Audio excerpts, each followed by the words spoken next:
Subscribe करें और bell दबाएं ताकि कोई खबर रह न जाए।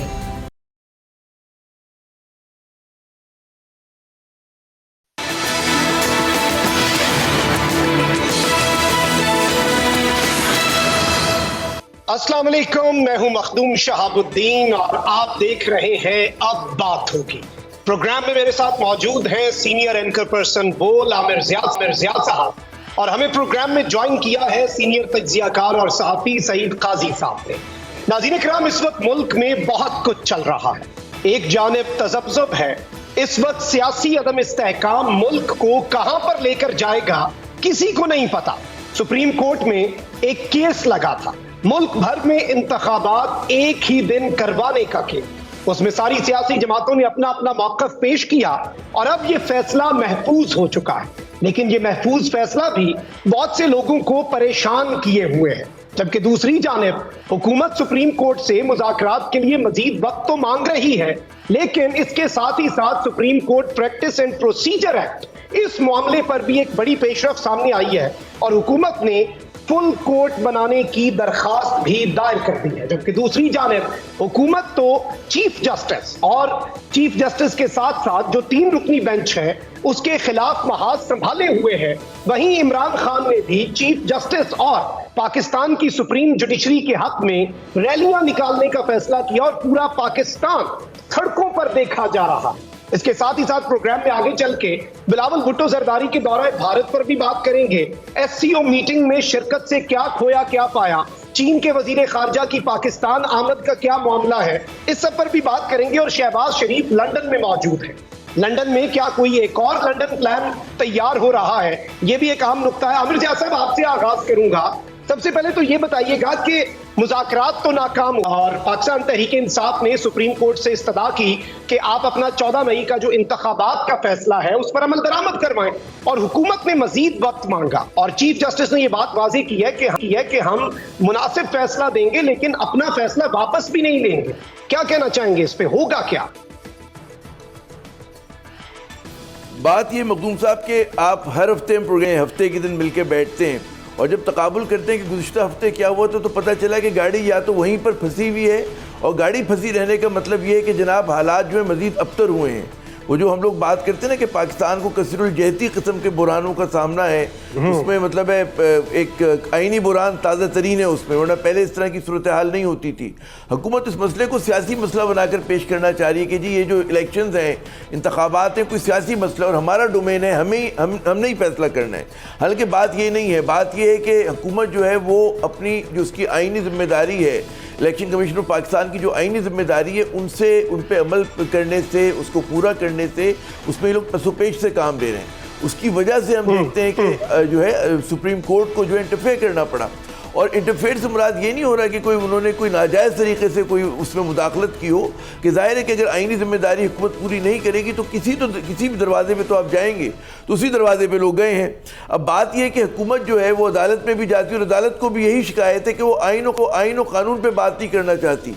वो सब चीज़ों पे वो कहेंगी जी सियासी मसला है, हम इसको सियासी मसला बनाकर पेश करते हैं, उस पर बात करते हैं। लेकिन जो आइनी जिम्मेदारी है आर्टिकल वो कहते हैं 224(2) के तहत और 105(3) के तहत, जो कि आपको असम्बली डिसोल्यूशन के बाद 90 रोज़ में इंतखाबात कराने हैं, उस पर नहीं वो लोग कराने को तैयार हैं। तो हुआ ये है कि पहले हमारे मुल्क में सिर्फ सियासी बुहरान था, माशी बुहरान था, समाजी बुहरान था, लॉ एंड ऑर्डर का एक बुहरान था। अब हुकूमत की वजह से एक आइनी बुहरान भी पैदा हो गया है, और वो आइनी बुहरान जो है उसमें लग ये रहा है कि जी नज़रिया ज़रूरत के तहत भी चाहते हैं कि इंतखाबात ना हों।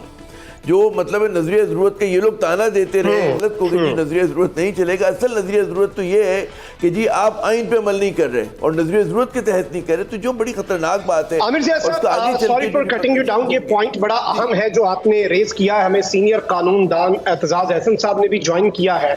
एतजाज अहसन साहब, thank you very much for your time. ये बताइएगा कि इस वक्त आपको क्या लगता है कि मुल्क में जो हालात इस वक्त बन चुके हैं, एक जानिब मुल्क भर में इंतखाबात एक दिन करवाने का केस, उसका फैसला महफूज है, हुकूमत मजीद इंतखाबात के लिए वक्त मांगती है, लेकिन सुप्रीम कोर्ट का 14 तारीख का फैसला है कि इंतखाबात होने हैं 14 मई को, और उस पर अमल दरामद होता हुआ नजर आ नहीं रहा। तो इसमें नतीजा क्या निकलेगा? क्योंकि हुकूमत की जानिब से उनके जराए कहते हैं कि जी एक दफा ये तौहीन अदालत लगाएं तो सही, हम निशाने इबरत बना देंगे, ये कर देंगे, वो कर देंगे। कानून साजियों का भी एक मौसम है सुप्रीम कोर्ट और चीफ जस्टिस के इख्तियारात को कंटेन करने के लिए। तो ये ऊंट आखिर किस करवट बैठेगा? दो बातें वाज़ेह है मेरी निगाह में। एक तो ये है कि जो नून लीग है ये ट्रक, खुद कुछ ट्रक की स्टीयरिंग व्हील पे बैठ गई और पेटियां भी इन्होंने बांध दी हैं खुद कुछ।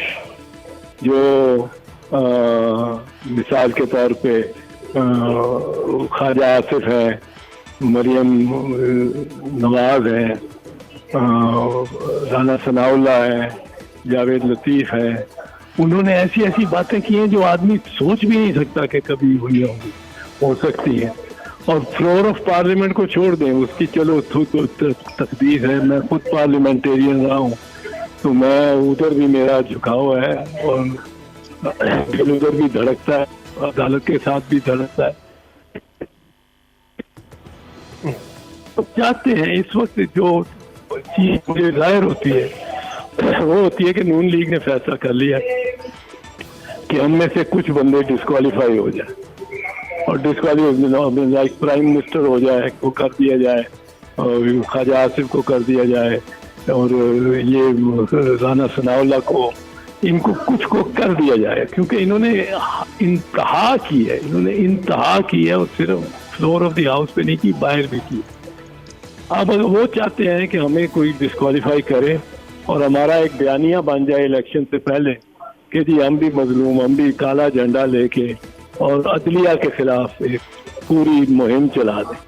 और जाहिर है इनके साथ जो देने वाले वो ताकतें हैं जो नजरिया ज़रूरत की हामी रही हैं, जो नजरिया ज़रूरत से इस्तेफादा हासिल करती रही हैं, चाहे वो 200 का केस हो, चाहे वो मियां मौलवी तमीज़ुद्दीन का केस हो, चाहे वो ज़ियाउल हक का केस हो, चाहे वो मुशर्रफ का केस हो, जो फरीक नजरिया ज़रूरत, क्योंकि नजरिया ज़रूरत क्या कहता है? सिंपली स्टेटिंग नजरिया ज़रूरत कहता है कि आइन का ये तकाजा है, और बड़ा बात है, हम मानते हैं आइन का ये तकाजा है, और हम मानते हैं कि आइन का तकाजा है कि 90 दिन के अंदर अंदर इलेक्शन होने चाहिए, जब असेंबली तहलील होती है उसके 90 दिन के अंदर, मानते हैं।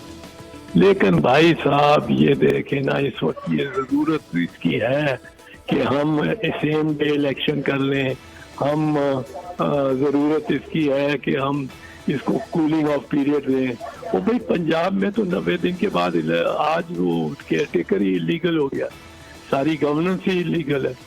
आप चाय की प्याली मंगाता है जो चीफ मिनिस्टर और दस्तखत करता है, वो उसके इलीगल है।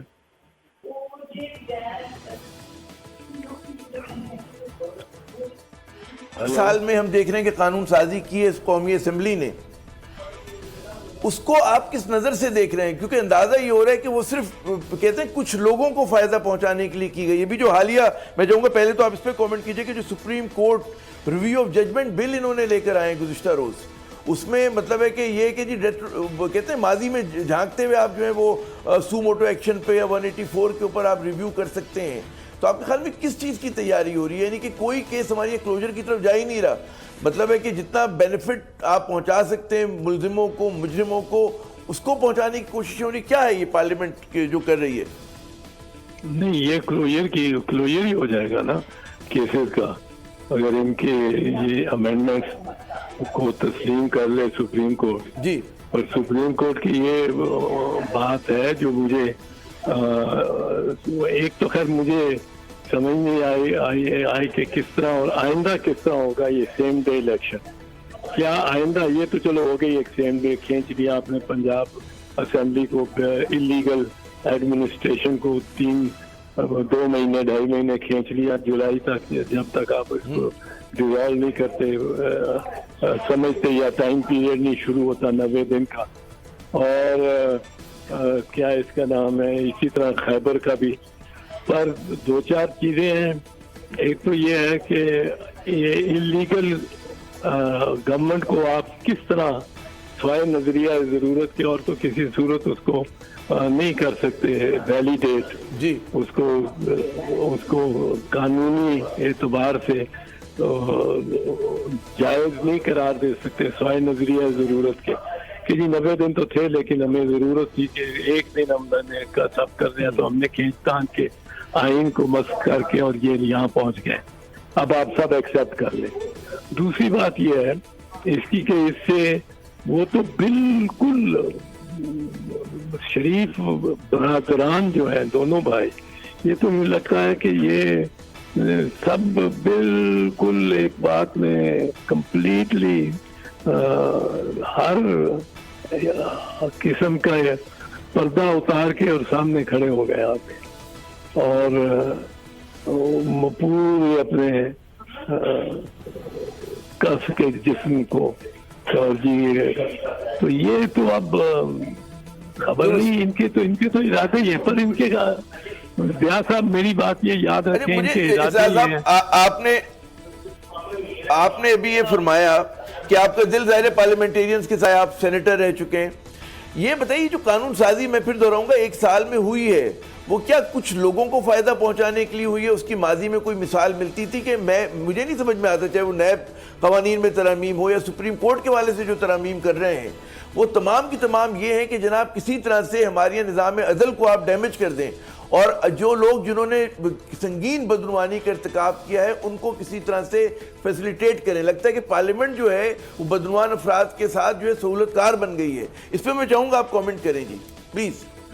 इस पर मैं अर्ज करूँगा, पहली बात तो ये है कि अमूमी तौर पे ये समझा जाता है कि जो लेजिस्लेशन है या प्यूटेटिव लेजिस्लेशन है जिस पे जो भी एक्ट दी शक्ल दी जिसने इख्तियार की उसको अदालतें उसमें नहीं जा सकती। और इसमें एक मेरे खिलाफ हुआ हुआ केस है, 12 जजेस का फैसला, ये इलेक्शन 1990 के इलेक्शन से अराइज किया था और वो एक केस है 1989 का। तो उसमें उन्होंने कहा कि अदालत नहीं करती सस्पेंड किसी लॉ को। अब अदालत ने उससे बड़े बेंच के तहत एनआरओ केस में हिस्बा एक्ट आपको याद होगा जब आ रहा था, हिस्बा बिल, सरहद, ये उस वक्त सरहद कह रहे थे, सरहद की असेंबली जो है वो हिस्बा बिल ला रही थी और उससे नफाज शरीयत उनके मुताबिक जो शरीयत है, मेरे मुताबिक नहीं हो पर उनके मुताबिक जो एमएमए की गवर्नमेंट थी उन साहिबान जो थे उनके मुताबिक जो शरीयत थी और उसमें मुनकर और नकीर और ये वो भी आ रहे थे जिनको समझा गया कि बड़ी विजिलेंटिज्म होगी अगर ये किया कि किसी के घर में जाके आप दाखिल होके कह सकते हैं कि आप ये शरीयत के मुताबिक नहीं कर रहे हो, ये नहीं कर रहे हो और उस पर आपको सजा भी हो सके। तो ये विजिलेंटिज्म को और इससे बड़ा नर्वस हो गई थी सारी पाकिस्तान की कौम एक लिहाज से और उन्होंने सुप्रीम कोर्ट ने फिर उसको हिस्बा बिल को सस्पेंड कर दिया था और गवर्नर को भी डायरेक्ट किया था कि आपके पास जब आए आपने इस पे नहीं करना इसको नहीं करना आपने इसको इस पे अमल या दस्तखत नहीं करने। और एक एनआरओ का भी केस था जिसपे 16 या 17 जजेस की जजमेंट है जिसमें उन्होंने एनआर नेशनल रिकंसिलिएशन ऑर्डिनेंस को तो हम ये समझे कि अगर कोई चीज आइन की स्पिरिट के खिलाफ कानून साजी होती है तो अदालत कहीं पर भी इंटरवीन करके उसको उठाकर बाहर फेंक सकती है अगर कोई इस तरह की चीज हो रही है। इसकी नज़ीरें तो मैंने आपको 2 बताई है ना, नज़ीरें हैं जी हाँ। लेकिन अदालत को इसको मैं समझता हूँ इतना भी करना चाहिए। पर यहाँ अदालत एक और इशू ले रही है कि बेनिफिशियरीज का बेनिफिशियल इंटरेस्ट किनका है इन लॉज में। तो अदालत मेरा ख्याल है इन्होंने भी इतनी ज़्यादा जंग बढ़ा दी है, ये तो खुद हमने पार्लियामेंटेरियंस ने बहुत ही बढ़ा दी है कि हम सुप्रीम कोर्ट को कहते हैं कि मानने को तैयार नहीं, बेंच को मानने को तैयार नहीं, फैसले को मानने को तैयार नहीं। और उसकी टाइमलाइन को दी गई भी को मानने को तैयार नहीं। उसने डेट दी है 14 मई, उसको मानने को तैयार नहीं। तो हम भी बहुत ही मतलब है हद से तजावुज़ ही किए हुए लगते हैं, हद से तजावुज़ कर रहे हैं। बहुत बहुत बहुत शुक्रिया एतजाज साहब, आपने अपना कीमती वक्त दिया, राय दी अपना। जी मखदूम साहब। जी बहुत शुक्रिया एतजाज हसन साहब, और बड़ी अहम तरीन गुफ्तगू एतजाज हसन साहब कर रहे थे आमिर ज़िया साहब, और जो इन्होंने बातें की हैं कि जारी बात है कि जो कानून साजी है वो सुप्रीम कोर्ट के पास हक है। अब यहाँ पर जारी बात है, एक सवाल ये भी बनता है कि अगर जो इस वक्त कुछ बाज़गश्त चल रही है और हुकूमत के अपने करीबी लोगों में से एक शख्स ने कहा कि अगर इफ्तिखार चौधरी साहब जो है उन्हें एग्जेक्टिव ऑर्डर के जरिए बहाल किया जा सकता है, तो एग्जेक्टिव ऑर्डर के जरिए क्या किसी को फारिग भी किया जा सकता है? अब ये एक बड़ा अहम सवाल भी है, और मैं सईद काजी साहब से भी यही पूछना चाहूंगा कि सईद काजी साहब, आपको लगता है कि ये हुकूमत और जो एक जुडिशरी के दरमियान इस वक्त जो एक सूरत हाल बन चुकी है, क्या इसका जो खात्मा है क्या आपको अच्छे अंदाज में होता हुआ नजर आ रहा है, या फिर ये जो गंद है वो मजीद बिखरेगा और मजीद चीजें खराब होंगी? क्योंकि गवर्नमेंट जो है वो भी पीछे हटने के लिए तैयार तो नजर नहीं आ रही, और वो तो ये कहते हैं कि तौहीन अदालत लगाई तो हम कुछ ऐसा कर देंगे कि आइंदा किसी वज़ीर आज़म को घर ही ना भेजा जा सके। देखिए मखदूम साहब, इसको देखने के बड़ा वजाहत से हमारे उस्ताद जो है एतजाज साहब ने किया। मैं इसको एक और हवाले से देखता हूँ, और वो हवाला ये है कि state is at war with itself. रियासत का जो एक सुतून है वो एक सुतून को खत्म करने पर तुला हुआ है। मैं इसकी अगली जहत पे भी आता हूँ। उसके बाद प्रिडिक्ट की थी कार्ल मार्क्स ने कि सरमाया जब ग्लोबल हो जाएगा तो रियासत मतरूक हो जाएगी। चुनांचे हम देखते हैं कि तलाल चौधरी जैसी कदावर शख्सियात जो हैं, जो कुछ मुअज़्ज़ज़ चीफ जस्टिस साहब के बारे में गुफ्तगू कर रहे हैं या राना सनाउल्लाह साहब कर रहे हैं, अब हो ये रहा है कि ये जो बूर्जुआ स्टेट 3 पिलर्स पर खड़ी थी वो गोरे ने बड़ी सोच समझ के बनाई थी, और इसी हुक्मरान तबके के इक़्तिदार को दमाम देने के लिए बनाई थी, लोगों को सप्रेस करने के लिए, ओप्रेस करने के लिए बनाई थी। अब ये अपनी टांग तोड़ने पे तुले हुए हैं, क्योंकि इस अदालत का मकसद क्या होता है कि जब मुख्तलिफ मुख्तदर धड़े जो अच्छा, एक और भी बात कार्ल मार्क्स ने कही थी। उसने कहा कि ये एक ऐसा वक्त आएगा जब ग्लोबल सरमाया होगा, नेशन स्टेट चटकती आपको टूटती नजर आएगी, तो जो लड़ाइयां पहले दीवार के पीछे या दरवाजे के पीछे होती थी रूलिंग एलीट की, वो चौक में ये गंदे कपड़े सबके सामने धोएंगे। चुनांचे ऐसे लगता है कि उसने नजरिया नहीं दिया था, एक स्क्रिप्ट था जो वर्ल्ड की हमें नजर आता। आप उधर अमेरिका में देखें, वो जो आपका जो नैन्सी पेलोसी के ऊपर वो चढ़ गए उसके मेज पे जूतों समेत। तो स्टेट इज एट वॉर। और अच्छा, फिर इन अकल के अंदर को ये बात समझ नहीं आती कि अपनी टांग तोड़ोगे तो हुक्मरानी किस पे बैठ के करोगे? अगर आज आप खत्म कर देते हैं और ये सब कुछ जो, और उन्होंने तो साफ कह दिया ना राना साहब ने कि भाई आप ऐसे ही घर जाएंगे जैसे वो गए थे, क्या नाम है, सजाद अली शाह साहब। तो ये है इशू। अच्छा, अब इसके एक और जेहत भी है। जेहत क्या है? इस स्टेट को ये ओलिगार्की है। नवाज शरीफ साहब ओलिगार्क हैं, शहबाज शरीफ साहब ओलिगार्क हैं। सब ओलिगार्क जो है स्टेट को डोमिनेट इस तरीके से करना चाहते हैं कि अदालत भी हमारे जेर नगर हो। नवाज शरीफ साहब को तो ख्वाब है, ड्रीम है, रात को फौज आके उन्हें बचपन से डराती है कि फौज भी जो है उसको मैं आईजी पंजाब बना दूं। तो ये है, ये बड़ा डिफाइनिंग है पाकिस्तान की भी और आलमी तारीख में भी। अगर आप देखें तो हम देखते हैं कि अमेरिका बहादुर में 100 लोगों ने खत लिखा चीफ आर्मी चीफ को अपने कि खुदारा मार्शल लामत लगाना।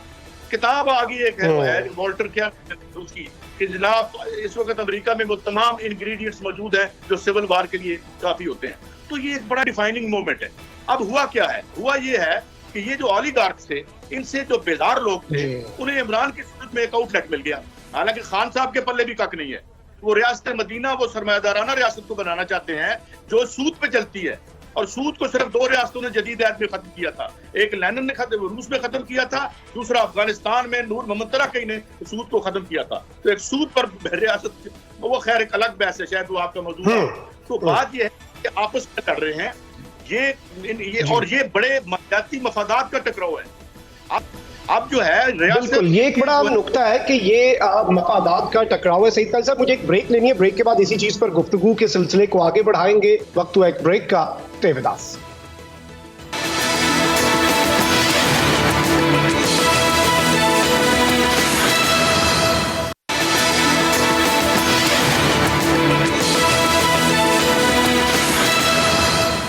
Welcome back after the break पे जाने से पहले हो रही थी और इस वक्त मुल्क के अंदर जो एक अजीब सी सूरत हाल है, इस सब के अंदर आमिर ज़िया साहब, आपको अब क्या लगता है कि इंतखाबात तो 14 मई को होते हुए नजर नहीं आ रहे, लेकिन क्या हुकूमत रिटेलिएट करेगी अगर तौहीन अदालत की कार्रवाई चलती है या फिर अगर इसका आगाज भी कर दिया जाता है? बहुत सी पॉसिबिलिटीज ये ऑलरेडी डिस्कस कर रहे हैं और जाहिर बात है कि इसके अंदर सवालात तो बहुत से हैं कि ये कर भी सकते हैं या नहीं, लेकिन और भी बहुत से काम थे जो गवर्नमेंट नहीं कर सकती थी लेकिन वो करते जा रहे हैं। पार्लियामेंट की तरफ से भी कानून साजियां जो हो रही है बैक टू बैक, वो भी बहुत से क्वेश्चंस रेज कर रही हैं। तो आपको लगता है कि अगर तौहीन अदालत की कार्रवाई चलती है तो हुकूमत कोई बहरान मजीद गहरा कर सकती है रिटेलिएट करके? बात ये कि ये हुकूमत जो है अपने बचाव के लिए या अपने अज़ाइम की तकमील के लिए किसी भी हद तक जा सकती है और उसने मुजाहिरा करके दिखा दिया है। सबसे जो ख़तरनाक बात हो रही है, कानून साजी के नाम पर जिस तरह से बदनवान अफराद को बचाया जा रहा है, मतलब, और वही लोग अलमिया देखें कि कानून साजी कर रहे हैं कि जिन पे मुकदमात हैं, जो मुल्ज़िम हैं, मुजरिम हैं और उसके डायरेक्ट बेनिफिशरीज़ हैं वो लोग। तो ये इसकी आपको पाकिस्तान की तारीख में क्या दुनिया की तारीख में मिसाल नहीं मिलेगी कि पार्लियामेंट जो है वो चंद अफराद की खुशनुदी के लिए, उनकी करप्शन बचाने के लिए इस्तेमाल हो रही है।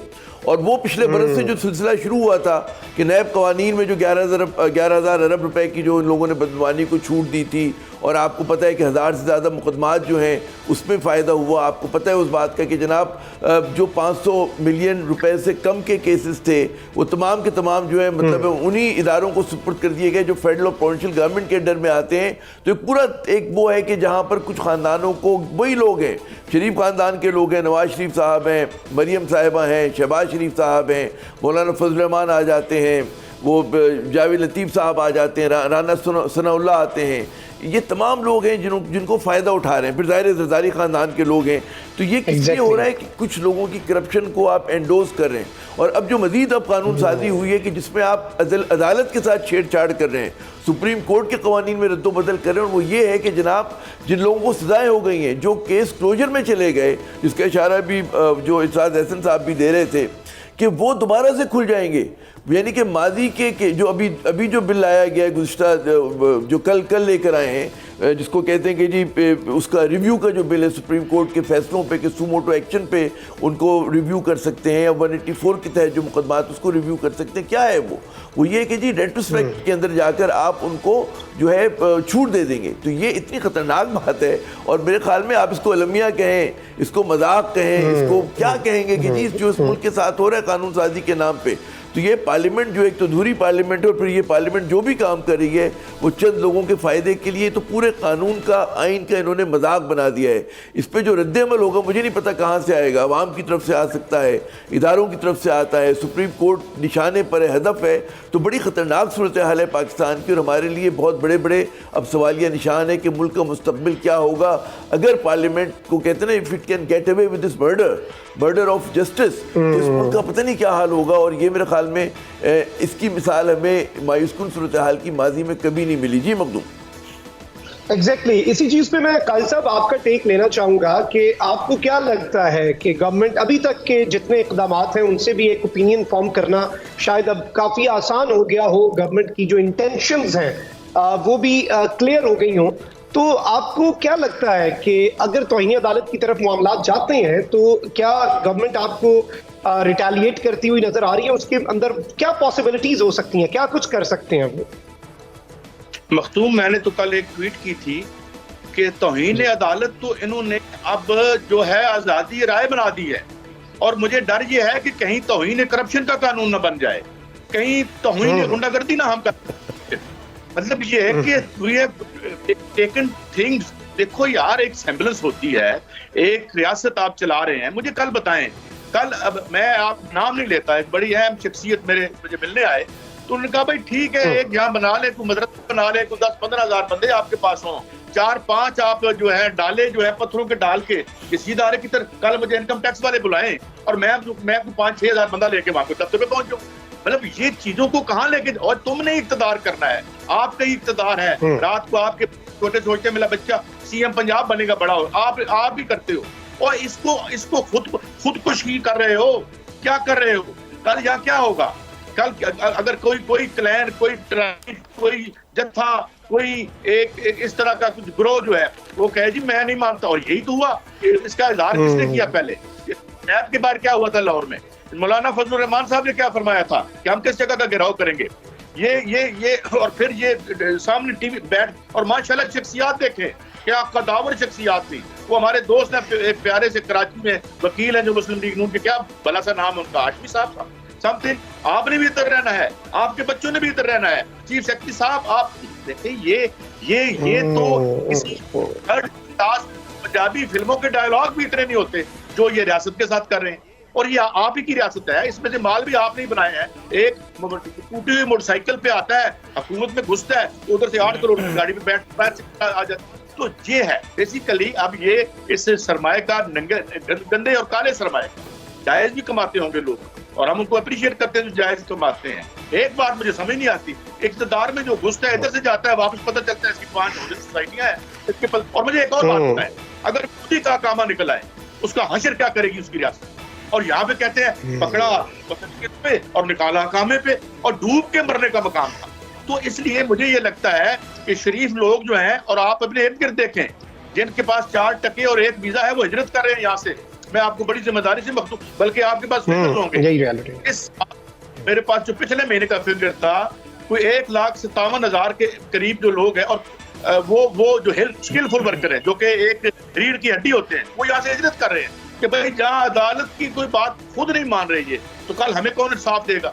और मेरे जाती, और यही वजह है, मेरे एक दोस्त हैं अहमद भाई, उन्होंने सुप्रीम कोर्ट में जाके अपना केस जीता, 1.5 साल हो गए, उनको अपनी जायदाद वापस नहीं मिली। और ऐसे हजारों को आपको मिल जाएंगे। वो किधर लेके जा रहे हैं इस मुल्क को? वो इमरान खान आता है, उसको वोट देता है, 5 साल उसको भी भुगत, तो 1.5 साल बाद उसका बुखार भी उतर जाएगा अगर वो इसी निजाम को बदलता नहीं है।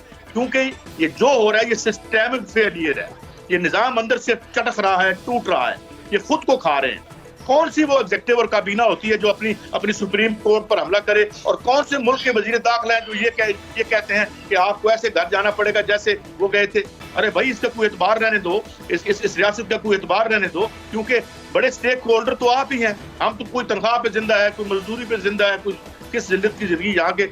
इस वक्त पाकिस्तान में 5 करोड़ वर्कर है, और अगर पर हेड 4 बंदे भी एक खानदान में हो तो वो 20 करोड़ लोग जहां बैठे हुए हैं जिनका कोई वाली वारिस नहीं है, ना पीटीआई, ना पीपीपी, ना मुस्लिम लीग नून। और जो अभी बात की ज़िया भाई ने कि ये आएगा, इमरान खान खुदा का शुक्र करें कि इमरान है अभी जो इस निजाम को बचा के बैठा हुआ है, और डरो उससे जो इमरान के बाद आएगा, क्योंकि खान साहब को तो इस सेटअप पे पूरा एतबार है, यकीन है उनको। मगर अब ये एतबार टूटेगा जैसे जेरेमी कॉर्बिन के जाने इंग्लैंड में अब स्ट्राइक हो रही हैं, और पार्टियों के हाथ से जो सामान हो गई है, लेबर और कंजर्वेटिव, मगर नीचे से जो है देखें तो स्ट्राइक आफ्टर स्ट्राइक हिट कर रही है। 35 लाख लोग फ्रांस में निकले थे जब मैक्रोन ने अटैक किया लिविंग स्टैंडर्ड्स पे। तो यहाँ भी होगा, एक मूवमेंट है जिसको खान की मूवमेंट रोक के बैठ नेशनलिस्ट बेस। मुझे ये लगता है जिस तरह अभी ज़िया भाई कह रहे थे, रिएक्शन आएगा और वो मैशत पे होगा, और अब सियासत की तरफ आएगी और माशी सवाल उठाए जाएंगे। ये बाकी जो बातें हैं, ये पुराने नारे नेशनलिस्टिक, और जो मजहब तो हमारा है ही, हम सब मजहब पे यकीन रखते हैं, मगर ये कहानियां बना के बेची जाती हैं यहाँ पे। मतलब कौन सा सारे हमारे मुसलमान हैं, मजहब का कोई इशू नहीं है यहाँ पे, क्यों बनाया हुआ हमने इशू? हम तो सारे अल्लाह को मानते हैं, मजहब को मानते हैं। बात क्या है यहाँ? रोटी की बात है, ये बात आगे आनी चाहिए। मगर बात क्या कि सारी की सारी मूवमेंट जो है वो इधर लगी हुई है कि जुडिशरी को खत्म कर दो, नहीं जी। और भाई अगर एक नायल हो भी जाता है पीएम, तो आपके तबके से एक और बंदा आ जाएगा, आपकी पार्टी से आ जाएगा, मगर नहीं। तो ये मेरे ख्याल it seems it is a mental asylum taken over by inmates. जी Makhdoom, exactly, this is a very important point जो खालिद साहब आपने रेज किया है, और जाहिर बात है कि इस वक्त सूरत हाल बिल्कुल यही है जो आपने अभी बताया। आमिर ज़ियाद साहब, बिलावल भुट्टो जरदारी साहब गोवा भी गए एससीओ समिट में भी, और जाहिर बात है हमने तो अपनी तरफ से पाकिस्तान का मौक़िफ़ जब भी पेश करना होता है, स्टेट की एक पॉलिसी होती है, लेकिन उसके बाद जयशंकर साहब जो हैं उन्होंने जिस तरह के रिमार्क्स दिए, आप इस चीज़ को किस तरह से देखते हैं? Shahbaz Sharif being in London right now, आपको क्या लगता है कि क्या पाकिस्तान और इसके साथ बल्कि चीन के वजीर खारजा और अफगानिस्तान के वजीर खारजा से अफरीकी मुज़ाकरात जो हैं उनके लिए इस्लामाबाद में भी आए, एससीओ के समिट के फौरी बाद Chinese foreign minister was here, और उन्होंने पॉलिटिकल स्टेबिलिटी के वाले से भी वैसे एक बात कर दी हुई है। तो इस सारी सूरत हाल को आप किस तरह से देखते हैं? अच्छा, मैं आता हूँ बिलावल पे भी कि उनका जो दौरा भारत था उस पर ज़ाहिर है कि बड़ा आपको एक पोलराइज उसके ऊपर भी व्यू मिलेगा, लेकिन मैं सिर्फ एक बात अर्ज़ करूँ, ये जो अभी सईद काजी साहब बात करें तो बड़ी अहम इन्होंने नुकात उठाए। तो इस वक्त जो जिस खतरे की निशानदेही कर रहे हैं वो ये है कि लोगों में बदएतमादी बढ़ रही है। आप देखें ना कि बदएतमादी एक तो ख़ुद इदारों के दरमियान हो गई एक दूसरे के ख़िलाफ़, जो बहुत ख़तरनाक है। फिर दूसरी बात ये कि सियासी जमातों और इदारों के दरमियान है, और फिर अवाम और सियासी जमातों और इदारों के दरमियान है। तो कई कहते हैं कसरुल जहती बदएतमादी है, खतरनाक है। और लोग समझते हैं कि जी जो पार्लियामेंट है ये सहूलतकार बनी हुई है बदनवान अफराद का। तो जब आप यहाँ से लोग शुरू करेंगे और इतना डाउट करेंगे, और वाकई इमरान जो है कोई एंटी इस्टेब्लिशमेंट सियासतदान नहीं है, इमरान जो है वो सिस्टम का हिस्सा है और सिस्टम के तहत रहते हुए जो है वो सियासत कर रहे हैं। तो यकीनन हमारे यहाँ फिर वो इंतहा पसंदी की सोच आएगी कि जहाँ पर लोग कहेंगे जनाब ये जो पॉलिटिकल पार्टीज़ हैं, ये जो पार्लियामेंट है, ये जो इदारे हैं, इनको ना आवाम से कोई गर्ज है, ना ये आइन के लिए खड़े हैं, ना ये कानून के लिए खड़े हैं, ये अपने ख़ानदानी मफादात के तहफ़्फ़ुज़ के लिए, करप्शन के लिए, इनको बचाने के लिए खड़े, तो लोगों का रद्द-ए-अमल आएगा। अच्छा, अब आते हैं जी बिलावल साहब के जो दौरा है। आपको पता है कि इस पर बड़ा एक पोलराइज हमारे यहाँ तकसीम थी। बाज़ लोग कह रहे थे कि उनको बिल्कुल नहीं जाना चाहिए, और SCO में अगर हम नुमाइंदगी करें भी तो कोई हमारा कोई छोटा मतलब बिलावल की जगह कोई और जिस तरह डाउनग्रेड कर दिए हमने डिप्लोमेटिक अपने टाइज, उसी तरह से किए जाएं। और उसकी वजह है, जो लोग ये चीज़ एडवोकेट कर रहे थे, उसकी वजह ये थी कि उन्हें अंदाज़ा था कि भारत जो है आदाब दुश्मनी से वाकिफ़ है। भारत को पता है कि भारत अभी ज़रा सा भी कहीं पे भी लचक का मुजाहरा नहीं कर रहा, और वो एक बुलडोज़र की तरह जो उसके अज़ाइम है मोदी साहब के, जो उनके इंतहा पसंद हिंदू जो एजेंडा है उसके तहत उन्हें जो करना है, जो उनका इंडिया में मुस्लिम दुश्मन उनका एक पोस्चर है, और बैनुल-अक़वामी सतह के ऊपर एंटी पाकिस्तान है, फिर कश्मीर को जिस तरह से उन्होंने दम किया है, पार्ट ऑफ यूनियन टेरिटरी बनाया है, तो उसमें कोई जगह बनती नहीं है। तो उसका हम लोगों ने इजहार देख लिया कि जयशंकर ने जो कुछ मतलब है कि कहते हैं ना कि एक जो डिसेंसी होती है कॉमन, कि जिसके अंदर मतलब है कि आप जब भी कोई मेहमान आता है, इख्तिलाफात भी होते हैं, मतलब जंग के बाद भी आप मिलते हैं तो आपका एक हैंड शेक होता है, आप इज्जत से बात करते हैं। तो वो आपने देखा कि उन्होंने बिलो द बेल्ट उन्होंने पंच किया। और ठीक है कि बिलावल साहब की बाज़ लोग कहते हैं कि जी बॉडी लैंग्वेज बहुत अच्छी थी, जो उनके चाहने वाले हैं। बाज़ लोग कहते हैं कि उन्होंने हाथ जो जोड़ा, क्योंकि गोश्त सिंध की रिवायत है, उसमें इतनी वो उसकी बात नहीं होती। लेकिन जब जहाँ पर इतनी शार्प डिप्लोमेसी हो रही हो तो मेरे ख्याल में ये सोचना चाहिए था कि गालिबन जब वो हाथ जोड़ के खड़े थे तो बिलावल बजाय अपने जो रिवायती अंदाज है उस तरह से उनको कहते हैं ग्रीट करने के, वो सलूट कर देते, सलाम कर देते, जो एक हमारा तरीक़ाकार है जो पाकिस्तान का जो है। तो वो उस चीज़ों के अंदर वो है। फिर एक ये सवालिया निशान है कि जनाब पाकिस्तान को इससे मिला क्या। यकीनन बिलावल साहब ने अपनी कहते हैं कोशिश की कि जी पाकिस्तान का जो पॉइंट ऑफ व्यू है उन्होंने इंटरव्यूज़ के अंदर भी उजागर करने की कोशिश की, जो मेरे ख्याल में मौसर अंदाज से किया उन्होंने। इसी पे मैं काजी साहब का टेक भी लेना चाहूँगा, और क्योंकि वक्त की कमी है, तो Saeed Qazi sahab, how do you see Bilawal's India tour, और उसके साथ पाकिस्तान की इस वक्त जो डिप्लोमेसी चल रही है वो इस वक्त आपको कैसी लग रही है, क्या हालात हैं? क्योंकि चाइनीज फॉरेन मिनिस्टर ने सब ये चाहते हैं, जो खैर खा हैं, पॉलिटिकल स्टेबिलिटी भी। तो इस पे एक शॉर्ट कमेंट आपका लेना चाहूंगा। देखिए, बड़ा जो हर्जा सराई की उसने, वो खुद क्या कर रहे हैं वहाँ पे इंडिया में, वहाँ पे किस तरह के हिंदू। लेकिन एक बात चुभी मुझे उनके वजीर खारजा की एक बात चुभी, जब उसने हमारे डिविडेंड जो हमारे फॉरेन एक्सचेंज रिजर्व की बात की। देखें, कम्युनिटी जो नेशनल जो दुनिया की कम्युनिटी है उसमें इज्जत आपकी इकोनॉमिक माइट की होती है। और मैं सिर्फ एक बात करता हूँ, इंडिया में क्या नहीं है, गुर्बत है, जिल्लत है, मगर ये हमारी रूलिंग लीग इतनी नालायक है। और जरदारी साहब इंटरव्यू में कहते हैं कोई बात नहीं, अगर डिफॉल्ट हो गया तो क्या हुआ, अंदाजा नहीं आपको डिफॉल्ट क्या होता। मैं एक फिगर देता हूँ, श्रीलंका में $300 मिलियन की दवाई चाहिए लोगों को, और 80 मिलियन मिले हैं भीख में, और वो लोग काबिल इलाज बीमारियों से मर रहे हैं। ये मजाक नहीं है। दूसरी बात क्या है, और यार वो भी वारदात करते हैं, कौन सी रूलिंग एलीट वारदात नहीं करती, मगर ये इतने नालायक हैं। और $160 बिलियन की तो वो सिर्फ IT एक्सपोर्ट करते हैं। 500-550 बिलियन पर जब मोदी बैठ के अमेरिका से बात करते हैं उनकी नजरें झुक जाती हैं, शटअप कॉल देते हैं। क्या हुआ था जब कपड़े उन्होंने बदतमीजी की थी शाहरुख खान के साथ, इन्होंने हुक्म दिया था कि जो अमेरिकी उतरे उसके कपड़े उतारो, एंड उनको माफी मांगनी पड़ी। बात यह है, हम एक अजीम लोगों की कौम है, उनको सरनगू से हुक्मरान इशराफिया ने कर दिया। और लुटमार जी मैं बस कंक्लूड कर रहा हूँ। बिल्कुल पॉइंट टेकन सईद काजी साहब, वक्त की कमी है, यहाँ पे हमें प्रोग्राम का इख्तिताम करना है। बहुत बहुत शुक्रिया, सईद काजी साहब हमारे साथ मौजूद थे। आमिर ज़ियाद साहब आपका भी बहुत बहुत शुक्रिया। और जाहिर बात है कि इस वक्त पाकिस्तान को बहुत से मसाइल का सामना है, डिप्लोमेटिक फ्रंट पे भी बहुत से चैलेंजेस हैं, इकोनॉमिक चैलेंजेस भी हैं, और जाहिर बात है पॉलिटिकल जो है वो इन तमाम तर चैलेंजेस के अंदर एक बड़ा अहम किरदार अदा कर रही है। इनसे नबरदाज़मा होने में मजीद मुश्किलात भी पैदा कर रही है। अल्लाह ताला पाकिस्तान का हामी और नासिर हो। अल्लाह निगहबान, पाकिस्तान जिंदाबाद।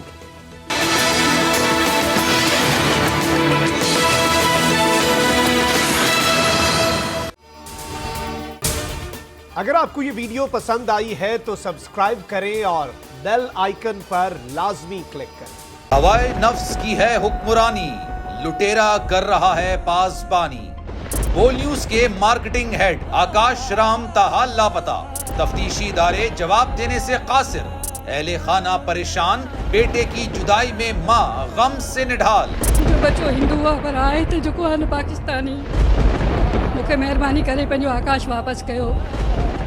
अमेरिकी सेनेट में कांग्रेसमैन की आकाश राम के अगवा के खिलाफ पुरजोर मुजम्मत। And I, of course, have been concerned about some of the terrible disappearances, some of the abuses of human rights in Pakistan. United nation ने भी आकाश राम की बाजियाबी के लिए मौसर इकदामात उठाने का इंदिया दे दिया। आलमी सहाफती तंजीम और इंसानी हुकूक की आलमी तंजीमों की भी आकाश राम के अगवा की मुजम्मत। उफ क्या जुल्म है, बोल इंसाफ का मुंतजिर। सब्सक्राइब करें और बेल दबाएं ताकि कोई खबर रह न जाए।